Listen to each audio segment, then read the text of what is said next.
you should expect as a developer. You've gotten some fun stuff you've loved. Where is it going to go? Second piece I want to cover on foundations. These are really useful in understanding the pieces, and I'm going to break it into 3 pieces as we go through. UI, UX, the large models themselves, and the data. And then let's give you a little bit of insight into some of the metrics that we're seeing from customers. So some great metrics and some also early metrics from Tabnine Chat, which rolled out just about 6-8 weeks ago. So, and then last, we'll roll in some questions, which I am more than happy to do on the fly. And I do have those questions up sort of sitting next to me. So with that, we'll go ahead and jump in.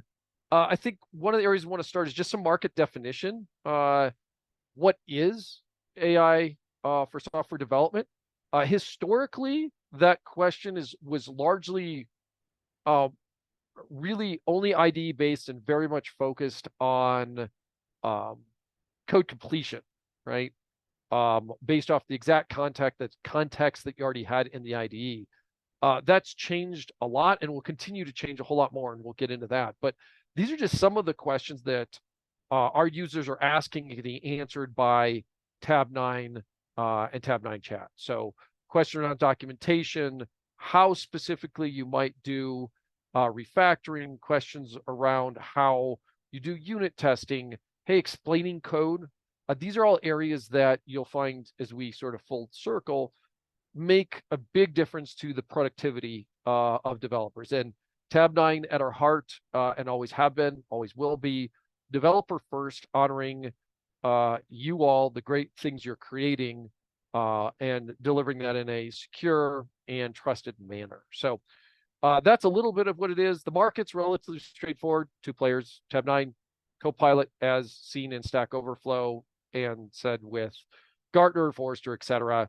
I think there's a lot of noise in here, but when it comes down to it, who's got developers and what are they doing? So let's talk a little bit about where we've been and where we're going. So I think this is a little bit of framing of how this fits into overall software development.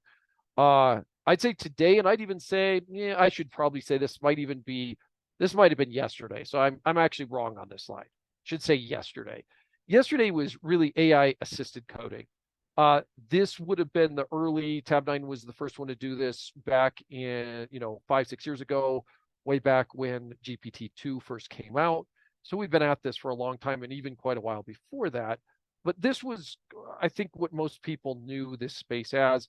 And in terms of data, so let's sort of codify this, put some numbers to it, really start writing between 30 and 40% of most developers' code. That translated into roughly a 20% developer productivity. We saw that, have measured that repeatedly. We'll get a bit of this later, but, give or take something in the 17 to 21, 22% productivity uplift. That's kind of what we've seen. Where we are now is really in what I would say, I would term AI-assisted software development. So now this is going to be not just on the coding, but it's now going to help with code reviews, explanation, debugging, testing, translation, a lot broader areas that it's adding value. And initially, we're seeing this really looking at doubling productivity. Where we will see it, and I'll give you a little broader view here, is driving towards where there's going to be some sections of software development that will be created and driven predominantly by AI, is our guess. We're a ways from that, and not the least of the concerns in this is really getting the trust portion correct. So let's break this into the actual software development lifecycle. I'm going to use little animated people, and I'm going to say our CTO, for some reason, likes unicorns, and so now we have a unicorn robot. I'm not sure why. I'm going to be honest with you. I don't have any idea, but it represents AI. So when we think about, and I could have put this in any different, I could have put in the infinity loop for, DevOps, but from a simplicity standpoint, again, AI assisted coding has been right at the coding level, really in the IDE. Where we're seeing now this evolve into the AI assisted is we're seeing it now with, as we said, and I have, some good examples. It's all on our website, so go forth, have fun, and you will get preset here all of you will get a look for in your email, free Tabnine chat. So you're going to get to use this where chat really applies to a lot of these other areas into the building, the testing, and some into the requirements stage as well. Eventually, of course, I think some check sections of this are going to be picked up by AI. If I had to make a guess, because everyone likes you to make a guess, I think testing is going to be the first one to really see the majority driven by AI from a development. So, but that could go up into collaboration into Jira and Confluence, breaking down your issue into tasks can help you in immediately adjusting UI UX. So there's going to be a lot of areas that this is going to start applying quite a bit more. So framing, that's kind of where we've been. I think the second area that we wanted to spend some time is how these things work. Now, broadly, you all are probably here because you're developers and that's what you're most interested in. But I will say this is going to touch a lot of areas of our lives. So I like to think of these as frameworks that we can talk through them through generative AI broadly in the lens of software development that is, for our in our case around and with Tabnine. And so I think there's going to be some components that we're going to think about, and I'll go in some depth here. We're going to look in 3 areas. I'd say, hey, let's understand what the user interface and design look like. That's critical because these are all about supplementing brilliant humans like yourselves. We need to talk a bit about the models. And I think this is probably both the easiest and most complex part, perhaps, to the discussion, but it's the one, if anything, you've had discussions, I suspect. This is where Twitter loves to have all its discussions. And then there's the third that is probably the most nuanced. And depending on where you're at, so if you're in a company, the data and security piece is going to be both extremely nuanced, but really important to understand the areas that you're covering. On the flip side, as a former board member of the Linux Foundation, there's some great open source, a ton of development going on in the open source that maybe doesn't have near this kind of implications requirements from data and security. So, you'll have to weigh those. But in every case, as you approach generative AI in any use case, these are the 3 areas you can really think about getting the most value out of a solution. So let's start with a little bit of fun. Let's go a little deep into history of UI UX. And so the best way to do this, I like to kind of break down, is Tabnine's architecture. So there's the simplistic view, which we have seen is pretty straightforward, is I've got a web page and an API, right? Popularized, to be blunt, clearly by ChatGPT, right? I ask a few questions with a very basic web page and I get an answer out. Now, when you're in an exploration phase, don't you want to do there's a reason, a place, and a point for those. But I think in terms of AI or LLMs, particularly being really helpful, it's going to be really critical that you get the right data at the right time, and it has to also be useful. So time, place, delivery, understanding of what gets to you when you is really important. And there's some areas that we've had to pioneer, and I may geek out a little bit with you, tell you how we got there. Tab9, when you're looking at this, there's the IDE on the left, the plugins IDE. Now, understand this will continue to evolve to where Tab9 will surface great suggestions into things other than the IDE. But for today, let's keep this kind of straightforward because it's what you're going to be using. But hey, there's the IDE, and that has your rendering analytics. So making sure that, all of that fits. Not trivial, but this is good plugin architecture, simplistic in terms of navigation, all those basic stuff. Sounds basic, but it's pretty important. And we've been at it even before we were Tab9. We were a company called Cadota, did this with Java completions for 5 years, even before that. Historically, this is really important to do, and it's pretty difficult to get good UI UX. The second place over here is kind of interesting from an evolution standpoint. The Tab9 engine actually runs on your laptop. So at any time, if you're working with Tab9, unlike a single very large model with an API that shoves it into basic UI interface. Tabnine is running an LLM on your laptop. If you'll see this underneath the CPU inference engine, that is running on your laptop. Why? Well, first off, we did it because when we first started, no one was going to be sending their data out to a startup. And more importantly, you needed to have, none of them were nearly fast enough unless you were running the LLM on your laptop. So we figured out how to run that LLM on CPU only, running on your laptop. This solves some pretty unique pieces. One, speed when you were getting started, still speed, as you can imagine, really fast. And then also, user interaction in context. How do we bring that customization without, while also keeping all your data secure and with you? Well, you run that on your laptop. So that means when you use Tabnine, as you get started with Tabnine, it's going to be building your personal LLM in memory for you. So, commonly people like, wow, Tabnine uses a lot of horsepower machine. Sure does. You can turn that off and you only use the Tabnine server part on the right if you'd like. And there's times that makes sense if you don't have as powerful machine. But there's a lot of value to having this from a local standpoint. And this is just part of the engineering that is baked into the way Tabnine has been built and what we understand.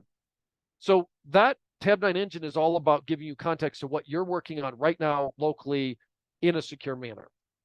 Tabnine server is where we would have the larger models. And as these models continue to grow, and we'll go into the growth of those and trade-offs, some of these are going to have to be served off of large GPUs. From that standpoint, our SaaS version runs on a Kubernetes cluster and sits on a global backbone that is, both Amazon Amazon and Google. But these can be run inside your data center, inside of your VPC, and we'll get into that. But this area is also where getting the right suggestion to user at the right time is a combination of what you have locally, plus what you have in the server. And even on the server side, we're running multiple models at any one time to give you either short, quick, very valuable suggestion or a longer suggestion you get in chat. All of this being said, this is an insight in how Tabnine does it. It applies anywhere you go. What is the understanding of the partner or the tools you're using and giving you the correct suggestion from the LLM at the right time in the right place? Because otherwise, honestly, too much noise and you turn it off. And so it's easy to throw a lot of ideas or suggestions, but it has to be the right suggestion. So anyway, this is a little bit of how we think about it. And I'm going to pause. Any questions that anyone has on this kind of before I move forward, feel free to throw it in the Q&A. I'll pause, but if I see something come up, I can always jump back. The second area that comes up a whole lot are models, current state of the models. And I'm using a fun evolution tree here. There's a lot of different ways of sort of looking at this. I think there's some basic principles that we can cover, and they'll be broadly applicable to any place you use an LLM. And I'll just use good examples from Tabnine. So the first question comes down to, are they open or closed models? And when we look at those models, the ones from AI21, OpenAI, Google, those are all closed models. And understandably, the goal of the closed models in the marketplace focus predominantly on driving compute on a platform. So that isn't, again, that's not good or bad. It's just a function of understanding where those exist. And they're really a black box. There's some pluses to that. Mostly when we look at the closed source models tend to be on average looking at very, very large, tend to be looking towards there being more multimodal. We'll get to that in the second piece, versus the open being probably more modular. From a code standpoint, Tabnine uses, and we are based off of and use the best open models as the base level for what we're building for models that we roll out to all of you. I'm biased again. I said earlier, I sat on the board of Linux Foundation. I believe open source wins. And so when we look at the innovation coming out of open source, and I think I should tip the hat, credit probably really to Meta on this, in terms of what we're seeing them put out, particularly in the llama space, is pretty impressive. That said, there's a ton of other really good solutions out there, and Tabnine has taken the view we take the best open source models by themselves. They're not good enough to solve the problems for chat or code. They need to be for the train, and there's work, but those base level models continue to get stronger and stronger. So there's kind of two options in terms of where you would go about them. The second decision sort of are trade-offs you're looking at around the models are single versus multimodal. What does that mean? So think of a single model historically is going to be something like, I will solve for text. A multimodal is something you do, say, text and image, and a couple other areas. These are a trade-off that's tied somewhat closely to the notion above of open or closed source. Most of the open models are going to continue to be single modal and smaller, and that's because at the end of the day, their goal isn't to drive compute, and they don't have unlimited access to never-ending compute. So they're looking at the trade-off between efficiency and focus. Multimodal have really come out of the notion that we have kind of been trained, I think, largely, and I'll say this really to ChatGPT, to the idea that we can go to one model and it answers any questions we want, regardless of what we bring to it. This is a little bit, it's a trade-off because you have to have a large enough model, it's seen enough data, and it's flexible enough. But those large and multimodal do have the trade-off of they're not going to be nearly as good or focused as a small focus model. And this is well understood, and even the CEO, Sam Altman of OpenAI, has been very clear that going forward, there will be kind of two ways of tackling this problem, and that the smaller focus models will outperform the large models, albeit obviously not be able to answer as wide a set of questions. So I probably can be really blunt on this. Tabnine, we view the world through a single, not multimodal, for reasons that'll be also obvious as we go forward. The third question is sort of size of the model. The size of the model has two large implications usually. One, the size of the model allows it to answer obviously more questions. So generally, all things being equal, a larger model is helpful. But the trade-off on that, of course, is running it and the cost of the model. So broadly speaking, what we're seeing is in the case of, in our space, if you use a large model, the cost to run that large model or support a user is typically several orders of magnitude more expensive than the way that Tabnine is going about it. And that is entirely fine if you, just being blunt, if you're Microsoft, you have unlimited dollars, that's a reasonable strategy. Eventually, the bet, I suppose, is that cost comes down and that you are loss leading your products. That's a trade-off. And we'll kind of see that's pushing against the multimodal is going to drive higher costs. So I think you guys can watch this carefully. It'll be an interesting discussion. And the final piece is here and kind of leads us both to the data, but I kind of think it lands here early on. What are you doing for training data? The training data that is used has a significant implication of both the quality, but also what is your posture coming out of it. So said a really simple way, an LLM and generative AI is amazing, but really it's just an evolution of machine learning, and basic principles still apply. Good data in, good data out. Bad data in, bad data out. Oracle code in, Oracle code out. You get the idea, right? Those are the principles and go into the training data. And that, I think, kind of leads us into the last question here in terms of some options and how to think about the data. So again, we've talked about the UI UX, talked a bit about the big models.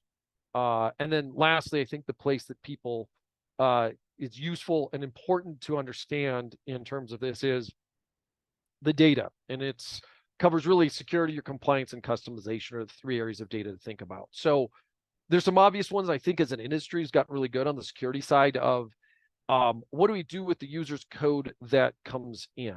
And early on, when building these models, there was an option, and I think if you're a consumer user, for example, of Copilot still, your data is used to train Copilot. That's kind of the default.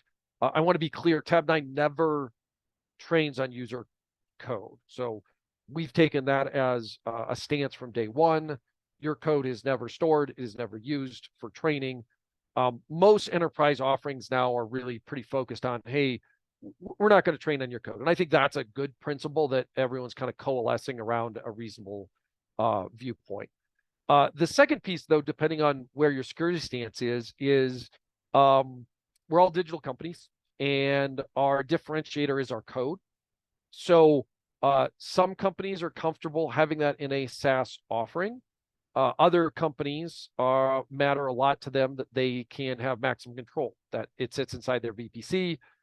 It sits on servers that they manage themselves inside of a data center, or we have customers that are required that they're completely air gapped, so sneaker-net style in terms of where they run, and being able to bring LLMs and specifically code LLMs to anyone is really a lot of where Tabnine's focus. So uniquely, Tabnine is capable of being deployed in a VPC or on-prem.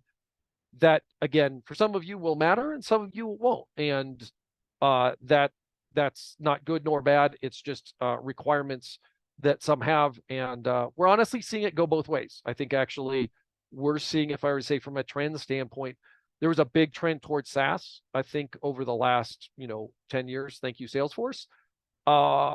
Actually, probably longer than that at this point, 15. But I'd say in the last couple of years, as we see some more balkanization in the internet, particularly I think a lot of what we're seeing out of Europe, that it's becoming a lot more expected or required that their location of the data, the handling of the data becomes more and more important. And so that's an area that we're ready, interested in, and happen to be, from the way we're designed, uniquely capable of delivering. So that's something you should think about. The second area is compliance. And there's two areas here, or there's a primary here that I think is often overlooked. Models, and the bigger the model, the more likely this is. Whatever data you train on, the model can output. The bigger the model, the more likely that you're going to get exact copies of that data back out. So we'll get into that. If that's your data trained on your model, that's a plus. Great. It's inside of my, it's my code and I want it to be replicated. That's great. Where this comes up with some really big challenges is if the model has been trained on either non-compliant code or, in many cases, private code. So private code that has been picked up from the previous notion of training on end user data. That data is now incorporated as part of that model. And I think there's I would say it's somewhat disingenuous, in my opinion, pattern right now in the code space to say, we'll give you attribution. Well, the attribution, so you just know how this works. An attribution is saying, this code snippet looks like some code that I have in a fully permissive open source, or in open source, that I can match it to.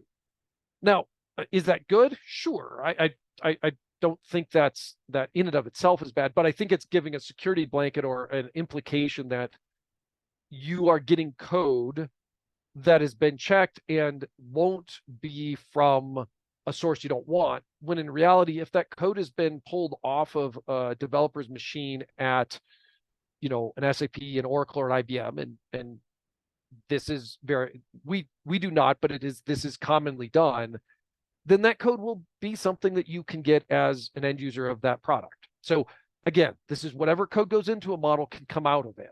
And the only way that you can be assured that that doesn't happen is you train on only fully permissive open source. And that's Tabnine's stance. We train on only fully permissive open source. And we do that and we tell you and show you what the data is. So the data you know in the model is going to be either the data that we told you, the entire data set, which you can see if you'd like, plus yours. And that kind of leads us, kind of to the last place, which is some of the most interesting places this is going is around customization. And this is where it understands your code, your patterns, your use cases. This is very powerful, but I will add one little caveat that we've run into. It's not really a caveat. It's more of, can we train these? Absolutely. Is it something we've done many times? For sure. Do you know what code you want to train it on? Turns out that's the piece that most people struggle with. Again, same pattern, good code in, good code out, bad code in, bad code out. What is good code to one company or one organization might look very different from what good code is to another. So that may be that you already know that that's all your good code. It's whatever we've committed and we're off and running. That does happen. Oftentimes companies are trying to move forward. So they're trying to evolve code. They're trying to do a migration. They're trying to do a modernization. And so you don't actually want to bring old crufty code into your model because it's just going to perpetuate what you're trying to move away from. So this is just part of the maturity of adoption of generative AI into the code that is necessary. It's also important just note, like most companies and most individuals, hey, I love you all as developers, but I got to be honest, you're kind of curmudgeons. You can get grumpy and you really like the IDE. You like the, source code you like all the other knowledge systems. Y'all have ways you do this that is uniquely fitted to you. Our promise and plan on Tabnine is always to meet you where you're at. So you don't need to be on a red stack or a blue stack, orange stack. You don't have to have a specific set that you bring to Tabnine. We can integrate and we'll continue to support kind of anywhere anyone goes. So these are also broadly principled. Like think about these if you're using it generative AI elsewhere, but this is some of the things to think about that's helpful in adopting here. Last piece, and then we can open to some questions if anyone has them. A little bit about some use cases and metrics. And I'm kind of excited about this because there's some stuff that we've had for a while and some stuff hot off the press. So let me orient you first to what you're looking at because it's very colorful. The circle that you're looking before you is the percentage of time an average developer spends doing different tasks. So 26.3% of their time they spend on coding, 23% on bug fixing, 2.8% on documentation. You kind of get the idea. Tabnine in its original instantiation, again, was focused mostly on code completion. Some, comment to code, but where we saw it used most really in the areas of purple. So it would have helped with, about 65% of the different use cases. And when we measured this back to, number of code the percentage code you take is only useful based off of how much it makes you more efficient. So we've gone repeatedly through a number with an NTT and Accenture and CIT. And what we did is just run a bunch of tests. Like I've got a sprint, one team uses Tabnine, one doesn't. What are we getting on the outside? And that number is conservatively, we've seen it anywhere again from 15, 16% up to low 20s.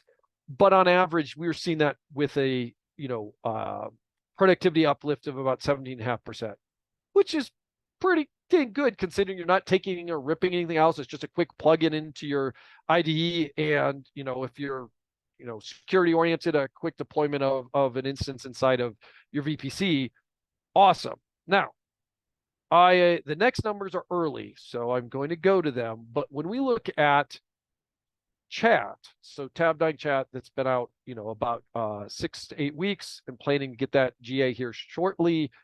It applies to a lot more places, and it appears to have a dramatically bigger uptick. So back to that original slide, I said, hey, where do we go here? We're looking at 2x productivity.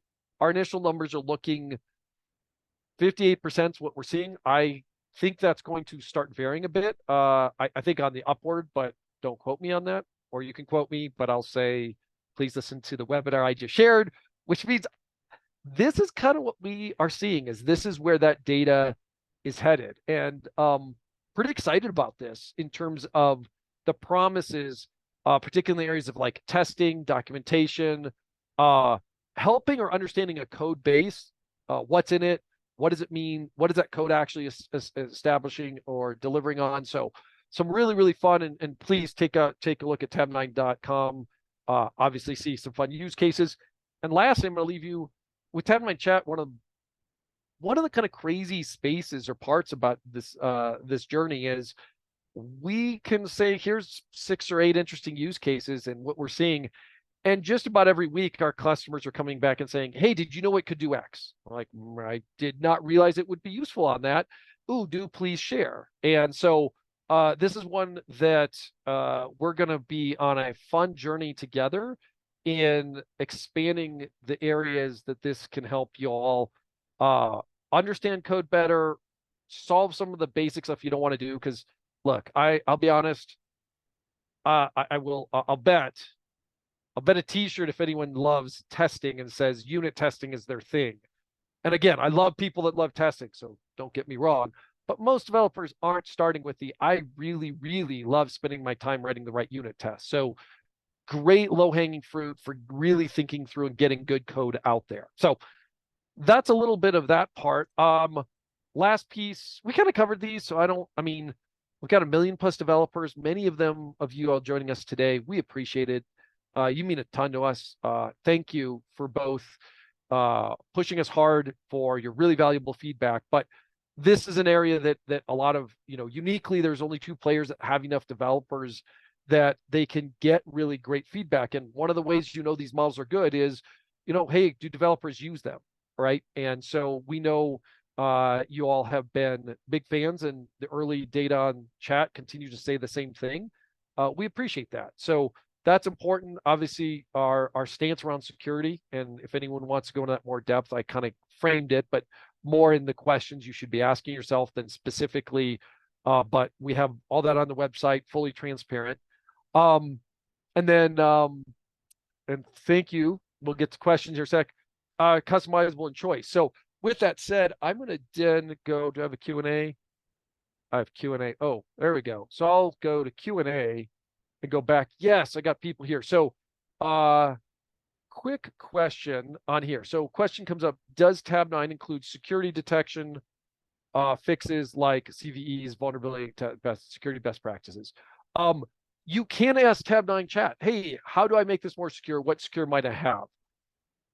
Let me actually use a slide though. Let's say this software development should always continue to use your tools in place that are there. So from testing for CVEs, vulnerabilities, security best practices, we see Tabnine helping pick those up, but it is not designed to replace or to be a stand-in for those tools. And let me add, these tools will be let me say it another way. Your productivity level as an organization or a team will drop using these tools if you don't have the rest of your software development in place. Why? You have to have this, all needs to go through the same testing process, the same review, all of that needs to go in the deploying process. This has to be in place for Tabnine to be as productive and helpful as possible. Now, will it help it? Sure, it is a virtuous cycle. So as you train Tabnine on good, secure code, is it going to help you write better, secure code? Yes, for sure it will. So there's a yes on that. But generative AI is not deterministic, right? So you could get 2 answers that are slightly different, and they need to be going through the same tools that you've always designed. Think of Tabnine as just another developer. You need to check all of its work just like you would any other one. So short answer, it can be helpful, but don't think of it as a replacement. I hope that helps evaluate or elaborate on the question if you need to. Second question is, most of my developers, colleagues, don't want to try AI assistance. How do you convince them to at least try it? So I think this hits, there's a couple pieces. One, at least from a Tabnine standpoint for an organization, it's kind of unique from the software development lifecycle that, unlike if you want to work with your colleague on software, they do have to be on the same source control system.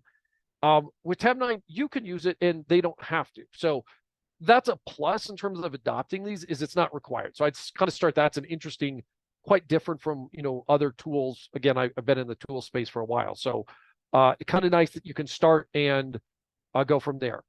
I would say, I'm going to make a guess, and there's an anonymous attendee, so feel free to see if I make a guess here.